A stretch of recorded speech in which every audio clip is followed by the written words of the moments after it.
Well, I guess I would like to reflect a little bit about how working on cultural astronomy has enriched my life professionally and personally, because I started to work with native groups from the Americas and Hawaii to work on astronomy in the way that our ancestors practiced it, and that some groups who still live in rural areas are still practicing astronomy in a way that's very intimate in terms of how we observe the stars, the sun, the moon, the planets, and the constellations. And it's also very much tied to ways of living, either for ceremonial practices or for timing crops or for timing other important festivals within a community, and it brings that community together. So it's astronomy in a way that's very linked to everyday living. And that has enriched my life very much, and it has made me look to my own roots here in the Americas for sources of scientific understanding, scientific knowledge, and scientific progress. Not always look to Europe as the source of science, or to the highly technological countries that are at the vanguard of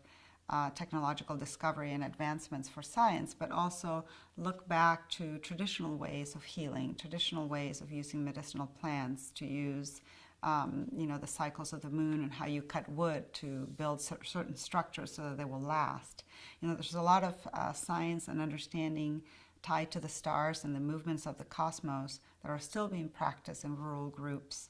throughout the world, that give us a direct connection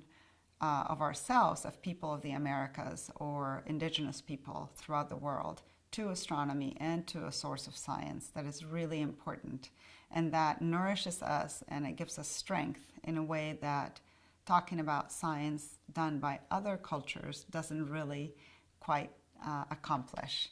And so I would recommend that if you have roots in particular parts of the world, that you look to those roots, whatever they might be, and find the sources of scientific understanding and scientific legacy within those cultures, which are your own. And that will give you a source of happiness and pride that no other experience can. All humans are scientists. We always say children are natural scientists. That's something that is always, you hear about that, right? That children are naturally curious, and they will just delve into things, and they will do experiments on their own, and they'll just practice science in the way that is very natural.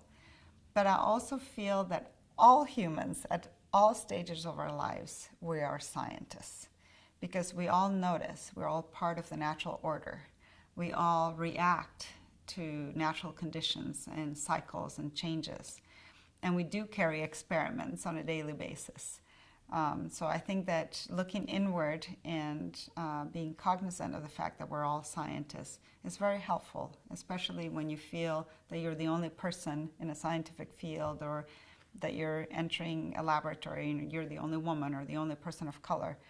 Just don't forget that you are a natural scientist, you are a capable scientist, and that you have roots within your own culture that go way back, that tie you to that natural order and can give you the fortitude to continue and to contribute to the scientific endeavor today.